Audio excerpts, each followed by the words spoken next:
la delegada Daniela Dessler. ¿Qué pasa? ¿Qué dice la legislación con aquellas personas, por ejemplo, que andan generando incendios? Se lo preguntamos al abogado Remberto Valdés, entre otras materias también que queremos abordar junto a usted, abogado. Gracias por estar acá. Hola, Remberto. Hola, muy buenos días, muchas gracias. Gracias por acompañarnos y claro, hasta ayer teníamos una cifra de 15 personas detenidas por su presunta responsabilidad en el inicio de incendios. Hoy en la mañana se actualiza la información, hay 2 detenidos más en Angol por delito de incendios. ¿Qué es el delito de incendios y cómo se aplica además en un contexto de estado de catástrofe? Bueno, la legislación chilena en general establece sanciones desde la quema ilegal, en una ley especial, hasta el incendio con resultado de muerte con agravantes terroristas. Esta última parte fue modificada después del horroroso atentado terrorista y homicidio del matrimonio Luxinger-Macay en la 9ª región del Biobío. Las penalidades son bastante altas, tanto para el incendio negligente como para una persona que bota una colilla de cigarro y no se despreocupa, esa es negligencia en el caso del incendio, puede estar hasta con 5 años, ¿no?, de presidio, y desde allí hasta presidio perpetuo calificado si es con dolo, es terrorismo y con resultado de muerte.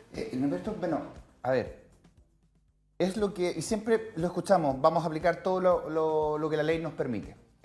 Y por ahí, en este caso, por lo que tú nos dices, que hay sanciones incluso que podrían llegar a cárcel. Pero, muy potentes. Pero hasta ahora no hemos visto esa situación. ¿Por qué? Porque es difícil probarlo. Si bien la legislación lo estima, llegar a eso es muy complicado. Para que nos cuentes un poquitito ya no por qué llegamos a sanciones claro, así como firma, arraigo y no cárceles en este caso, entendiendo ahora que van más de 24 fallecidos. A ver, aquí hay un problema de política criminal, ¿m? Y hay un problema de incapacidad del Estado para poder investigar, detener y condenar a personas en general. Esto no es desgraciadamente solo con el delito de incendio. Tenemos una baja tasa de producción, si se quiere, de imputados condenados por delitos en general. Esto se dio a propósito del concurso para el fiscal nacional del Ministerio Público, salieron las cifras, etcétera, etcétera. Esta institución, la del Ministerio Público, las policías, la incapacidad para poder detener, acusar y condenar en general por diversos delitos es algo que está absolutamente demostrado, cuesta cualquier cantidad. Y en nuestra zona, desgraciadamente, somos víctimas de todo eso. O sea, la cantidad de delitos terroristas y de incendios que se han provocado antes de esta situación espantosa que estamos viviendo hoy día, no tienen culpables. Nos vamos a Cañete, a Tirúa, a la provincia de Arauco, casas quemadas, las del lago, etcétera, etcétera, y no pasa absolutamente nada. No es un problema de ley. No es un problema de ley, la ley está perfecta. Lo que pasa es que aquí existe una incapacidad por parte del Estado de perseguir a los delincuentes. No puede ser que tengamos más de 90 focos de incendio y que estos sean todos casuales, cuando se producen justamente en zonas en donde toda esta situación es delicada. No, esto no es casual. Pero tenemos a 15 personas que han sido detenidas, sí. 11 de ellas fueron apercibidas, para que tú nos expliques también los términos legales. 11 apercibidas, 4 pasaron a control de detención y en el caso de los 2 detenidos durante esta madrugada en Angol, un adulto y un menor de edad, el adulto ya presentaba antecedentes por este mismo delito. Ellos fueron detenidos y van a pasar al respectivo control de detención para esperar la formalización. Dijimos varios conceptos, pero quisiéramos entender qué es estar apercibido, qué es haber pasado por un control de detención, qué es haber sido formalizado. Probablemente el que fue apercibido tiene que tener alguna penalidad muy baja y no alcanzó a provocar ningún incendio y andaba, esto es hipotético, ¿no es cierto?, andaba preparándose a lo mejor o andaba con vecina, por decir algo. Y esa penalidad es baja y lo apercibieron solamente, para que se presente a la audiencia en donde sea citado. ¿Bien? Ahora, voy a contestar ahora con mi espíritu de combate. ¿Sí? Yo a ese señor le pido prisión preventiva. De todas maneras, que apercibimiento de que comparezca a la autoridad. Ese señor tiene que estar preso, a mi juicio. ¿Y eso quién lo pide? ¿Fiscalía? Tiene que pedirlo Fiscalía, decretarlo juez de garantía. Los otros 4 pasaron a control De detención. Si esas personas tienen un compromiso delictual, sobre todo si hay un reincidente, debe pedirse la prisión preventiva a mi juicio. Porque la prognosis de pena, o sea, a lo que podemos llegar, puede ser tremendamente alto. No sabemos si estas personas actuaron con dolo o con negligencia. Hoy día es muy rápido, es muy prematuro, es muy precoz para poder saberlo. Pero si el fiscal tiene la posibilidad de formalizar cargos, que es decir, señora, usted lo voy a investigar por un delito de incendio que usted cometió en tal parte, a tal hora, con tales elementos. Y después de eso le pide una medida cautelar. Ese señor tiene que estar preso. A mi juicio, si la penalidad y la prognosis de pena es muy alta. Claro, porque el arraigo nacional y la firma quincenal no impiden que estas personas puedan salir durante el día y Cami, Luis, volver a perdonen, reincidir. pero es que no le sale ni por curado. Po, ¿ah? No puede ser. Si aquí hay que aplicar drásticamente los mecanismos que establece la ley. Y la ley le permite al fiscal pedir la prisión ¿Y el preventiva. estado de catástrofe no permite hacer un poco más dura la sanción? Hay un agravamiento de la espera en estado de calamidad pública y adicionalmente a eso la autoridad puede decretar varias medidas muy importantes e imponerse sobre particulares con la única finalidad o con la finalidad evidentemente de que no vayan a faltar víveres, de que no vaya a faltar agua, de que podamos tener transporte, de que podamos tener agua. Por ejemplo, este asunto del señor que se niega a entregarle, no sé si se enteraron, pero lo puedo comentar. Un señor habría negado a un socorrista la posibilidad de sacar agua de su piscina.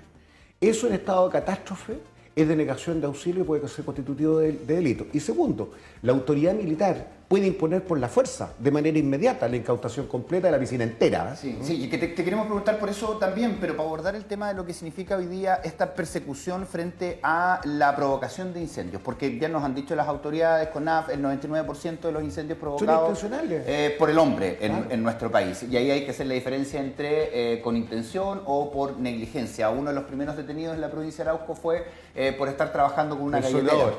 Exactamente, lo mismo pasó en su momento en Valparaíso hace algunos años atrás.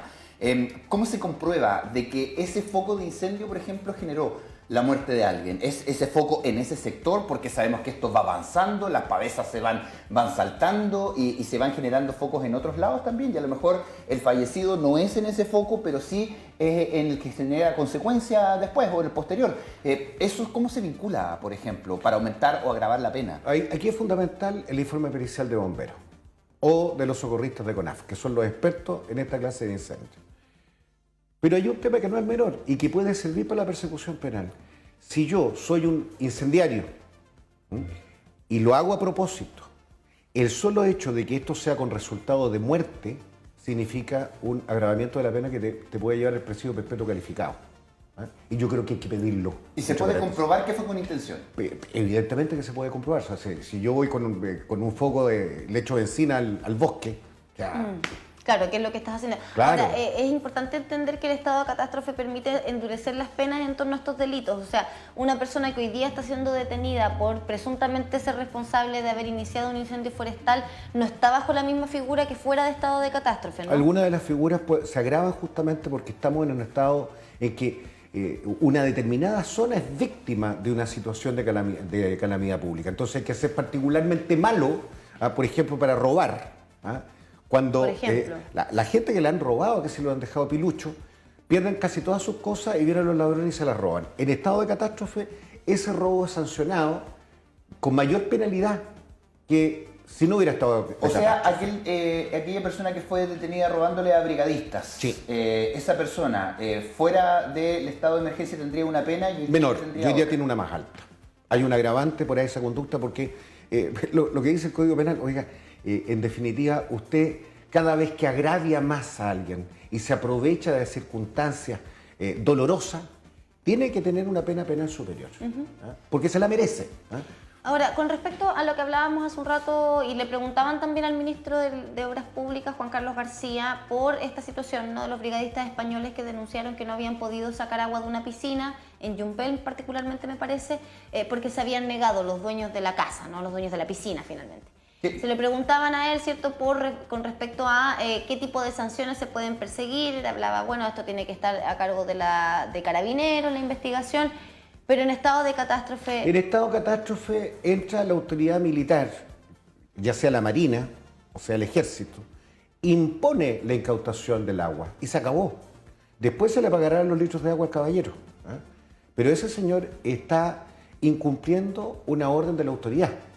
La autoridad tiene las facultades y yo diría la obligación de incautarse de todos los bienes necesarios para salvarnos de la calamidad pública. Por ejemplo, si necesitan los autos, 20 autos, camiones, etcétera, la autoridad puede incautar los autos, los puede utilizar, después se devuelve y se pagará la indemnización que corresponda después de pasado el estado de ¿Y esto catástrofe. con piscinas, pozos, Con lo si que tienen sea. estanques de agua potable? Todo lo que sea necesario, Cami, para la mantención de la población en un estado de calamidad. Por ejemplo, si tuviéramos problemas de distribución de alimentos, se pueden acopiar parte de la autoridad militar y saca, no sé, 50.000 kilos de tallarines y los reparte y los distribuye como él estime. Después se pagará el supermercado los 50.000 Claro, kilos. es que viene el costo político también de hacer eso. La legislación a lo mejor lo permite. Lo permite el derechamente. costo político. Pero ¿y si no fuese en un estado de calamidad, un estado de emergencia? Porque hemos vivido situaciones de incendios que no han sido declarados como emergencias, pero aún así hay personas que se niegan a entregarle agua a los helicópteros, a los bomberos, a los carros aljibe. ¿Qué pasa en esas circunstancias? Desgraciadamente ahí eso no está expresamente legislado, pero hay situaciones excepcionales en que puede producirse un estado de necesidad. ¿Ah? Y sería una causal exculpatoria también desde el punto de vista penal.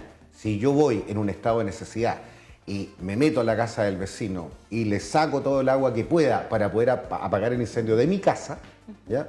Claro, teóricamente yo hay inviolabilidad del hogar, la propiedad privada, lo que tú quieras, pero mi conducta penalmente no va a ser punible. Lo que sí, voy a tener que pagarle el agua que gasté y a lo mejor la puerta que echa abajo. ¿Ah? Pero hay un estado de necesidad. En esta época, sobre todo, en que tenemos una catástrofe, es súper importante que las autoridades militares y también la autoridad política tengan estas cosas claras. ¿Sí? Porque no puede ser que como que te pillen en este tipo de cuestiones que son tan básicas. ¿Y a qué se arriesgan estas personas? ¿A qué se arriesga el dueño de la piscina que no quiere entregar el agua, independiente que la fuerza militar lo pueda obligar? ¿Pero a qué se arriesga él por haberse negado en primera instancia, por haberlo impedido? Porque lo impidió. O sea, los brigadistas no pudieron derechamente sacar el agua.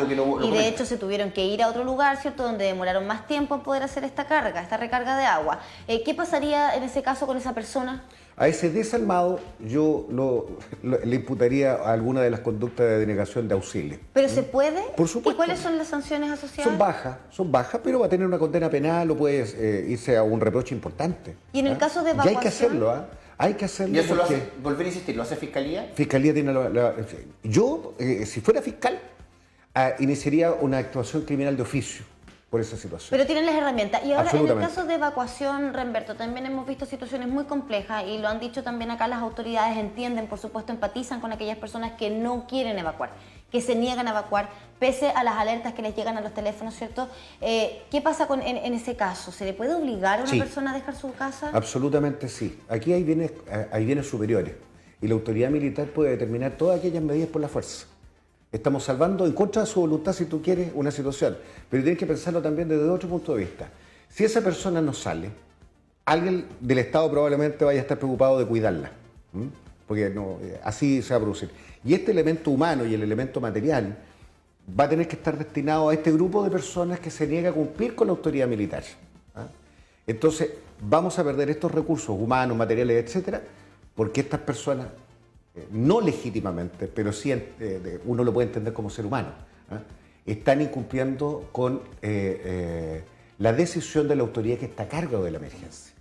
Entonces, es obligatorio, tiene que cumplir. A ver, una de las razones, bueno, son varias las razones por las cuales se niegan a evacuarlas, pero entre ellas, por ejemplo, está para evitar que les vayan a robar, ya lo conversábamos, y también después en su momento se arriesgan a volver para poder pernoctar ahí, para evitar que les lleguen a tomar sus terrenos, porque muchos de ellos perdieron todos los papeles que demuestran que ese es su terreno, los del INDES se perdieron, entonces es muy difícil saber hasta dónde llega mi terreno, después llega mi vecino y toma un poquito más, o qué sé yo, no sé, pues son situaciones que se van generando.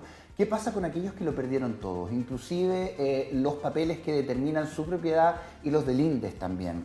¿Cómo se activa ahora todo Gracias ese a Dios no protocolo? es tan complicado. Existe un registro conservatorio de bienes raíces en cada una de las comunas en donde esto se está produciendo, y en tanto no se queme el registro conservatorio, uno puede sacar duplicado de todo eso. Así que la gente no se desaliente por eso, la va a encontrar. Hay índices por apellido, índices por fecha, etcétera. No es tan complejo, sobre todo en aquellos conservadores de bienes raíces que se encuentran digitalizados. Ya, pero hay varias realidades dentro de los terrenos. Hay personas que no tienen los papeles, personas que tienen sesiones de derecho, personas que, no recuerdo el concepto, donde hay un gran dueño y que ni siquiera les vende, les pasa un pedazo, pero finalmente él sigue siendo dueño de la propiedad. ¿Latifundio, si no me equivoco? No, puede ser un terreno grande donde tú le vas diciendo, mire, usted hágase aquí su casa, te la prestan y pasan 20, 30, 40 años. Mucho en las familias que hay alguien que dentro de la familia se compra un terreno grande y le construye a los hijos. Claro, y que tienen miedo pero nadie se preocupa de la adjudicación. Exactamente. Mira, ¿Qué pasa con esos casos? No es tan complicado tampoco. Todo esto lleva tiempo, sí. Pero una persona que está ocupando más de 5 años una propiedad de determinadas características, si no tiene título de dominio inscrito, puede proceder a un trámite administrativo que es la regularización a través del Ministerio de Bienes Nacionales, Decreto Ley 2695. Esa es la primera situación. Así que no hay que acreditando a través de declaraciones juradas, el pago de una cuenta de la luz, etcétera, que ha estado ahí sin violencia ni clandestinidad por más de 5 años. Y ahí puede hacerse un título administrativo y demora ese trámite alrededor de un año. Ya.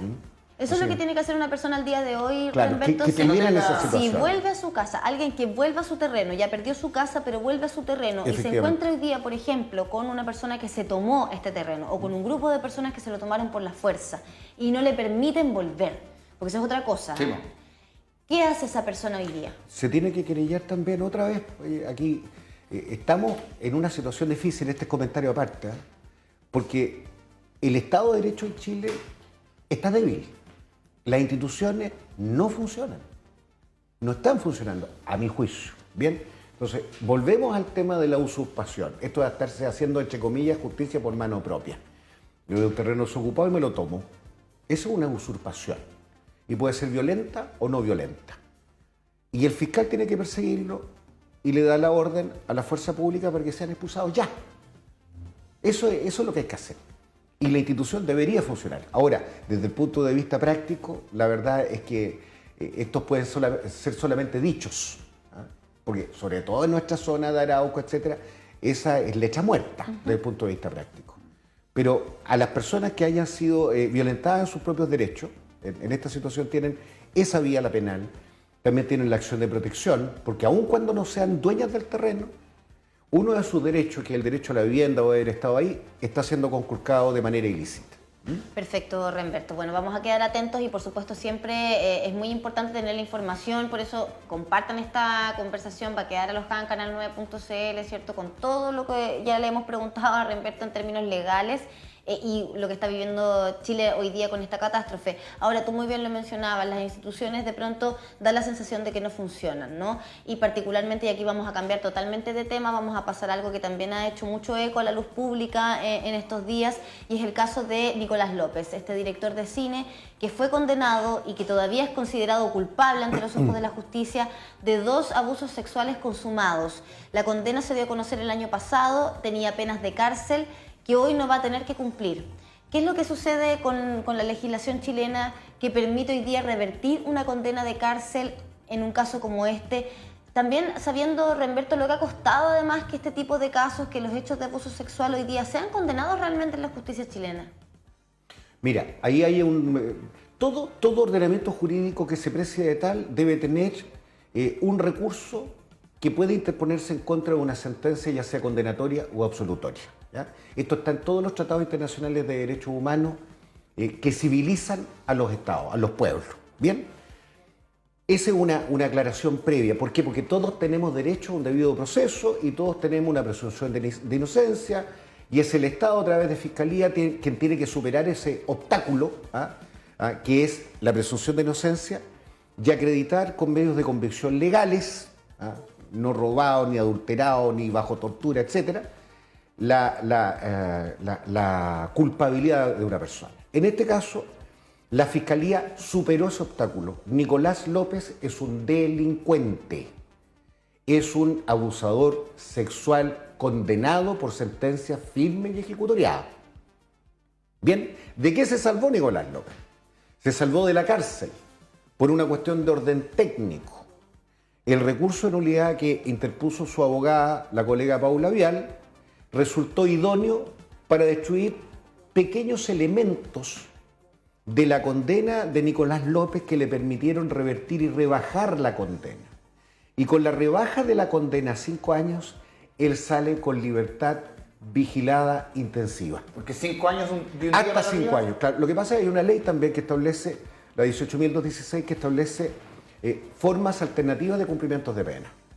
Si tú no alcanzas a ser condenado 5 y 1, hasta 5, y tienes lo que se denomina irreprochable conducta anterior, o sea, nunca has sido condenado con antelación por ningún delito, tienes derecho a salir con libertad vigilada. Más no ser, obviamente, liberado del cargo. No. finalmente. Estás condenado, pero cumples tu pena en libertad. Además, lo que señalaban es que Nicolás López, y cuál fue el error que se establece, es que se aplicó la condena de acuerdo a las leyes actuales en torno a los delitos sexuales. Que contemplan penas más altas y no por la ley vigente a la época de la comisión del delito. O sea, en este caso... Es lo Salió mismo que- beneficiado. ¿Ah? Salió beneficiado. Claro, porque se aplica la pena, eso se llama principio pro reo. En definitiva, toda legislación que sea más benévola para un reo le es aplicada a ese imputado. El término reo ya está un poquitito anticuado. En este caso concreto lo que dijo la Suprema fue, oiga, ustedes jueces de la instancia se equivocaron porque tendrían que haber aplicado la ley vigente a la comisión de los hechos que establece X pena, que es inferior, y no esta nueva, que es superior. ¿Y qué significa que hoy día Nicolás López vaya a cumplir su condena con una pena de libertad vigilada? ¿Qué significa la pena de libertad Ni siquiera vigilada? una pena. La libertad vigilada intensiva es un sistema de trabajo que se tiene con Gendarmería de Chile a través de la unidad de tratamiento en el medio libre. ¿Tiene que andar con esta brazalete, cosas así o no? Van a imponerle una serie de cuestiones administrativas, pero yo te insisto, para mí esas penas alternativas son saludos a la bandera. Porque, Sí, porque- en definitiva... Porque ni siquiera está garantizado que vaya a tener que usar brazalete. Ni siquiera está o garantizado tobillera, en eso. realidad. No. Porque, No, eso podría pasar, pero Podría no es- pasar, pero tampoco es imprescindible. Yo creo que eso no va a acontecer. O sea, es que ¿Ah? de alguna manera esto genera todo lo que no queremos como sociedad. Frustración, po. Exactamente. Pero claro que quedamos frustrados, po. Porque sale como aplicaba el dicho Remberto hace un rato, ni por curado. Ni por curado te sale. Porque aquí estamos hablando de un delito sexual, hace mucho tiempo estamos pidiendo que se denuncien, que obviamente no pase mucho tiempo, salieron leyes que obviamente hacen que estos delitos no prescriban, sobre todo con menores de edad, y aparece este caso, claro, que le da este beneficio que todos tenemos, obviamente, pero también poder preguntarte por lo que pasa precisamente con nuestra legislación, porque siento, comentario personal, que se critica mucho hoy día el aumento de la delincuencia, salen hablando los parlamentarios que esto no puede ser, que los gobiernos hagan algo, pero se la están llevando pelada, perdón la palabra, pero se la están llevando muy liberada los parlamentarios, que son finalmente los que legislan y hacen leyes más duras o con menos recogeco. Mira, a mi juicio tienes toda la razón. Porque aquí falta una preocupación legislativa hacia algunas áreas. Tenemos que ponernos de acuerdo primero como Estado, como sociedad. Hay mucho complejo también en algunos parlamentarios respecto de la aplicación de sanciones duras. Hay mucho complejo. Porque desde el punto de vista ideológico, ¿a qué les va a tocar, por ejemplo? Cuando se trata de terrorismo. ¿Por qué no se modifica la ley antiterrorista del modo en que debe hacerse desde el punto de vista doctrinario? Hay complejos. Segundo, esta teoría de que el delincuente, por ejemplo, es la sociedad la que lo ha llevado a delinquir. Tenemos casos, por ejemplo, el de los joyeros ahora, que claramente la sociedad no lo ha llevado a delinquir, es la plata la que lo ha llevado a delinquir, ¿no es cierto? Bueno, pero ahí tú tienes varios ejemplos. Yo derogaría o modificaría grandemente la posibilidad de cumplir penas de libertad. Yo no sé para qué trabajamos en los tribunales de justicia, se investiga y se llega a una condena para dejar en libertad al ciudadano que tiene que estar preso. No lo O puedo sea, entender. hoy día derechamente un condenado por abuso sexual, Hasta por 5 años, como tú decías, no pasa un día en la delincuente, cárcel. Claro. como Nicolás López, que Claro. ya ha sido condenado por la justicia chilena como abusador sexual en 2 delitos distintos, va a poder hacer su condena, ¿cierto?, en libertad vigilada intensiva, que significa en estricto rigor que va a tener que participar en un programa de actividades de gendarmería claro. para su reinserción social. De todas maneras, es importante no perder el foco y saber que Nicolás López es culpable. Es culpable. Que fue condenado. Es abusador sexual, es un criminal. Por supuesto que sí, Remberto. Vamos a quedar atentos finalmente a lo que pueda ocurrir. ¿Qué podría pasar en este caso o hasta aquí se zanja? ¿Puede haber algún recurso de apelación, por ejemplo? a esta El de situación? Nicolás López, ninguno. Ya está. De acuerdo a nuestra legislación chilena interna, se acabó. Ahora, ¿qué podría ser su defensa?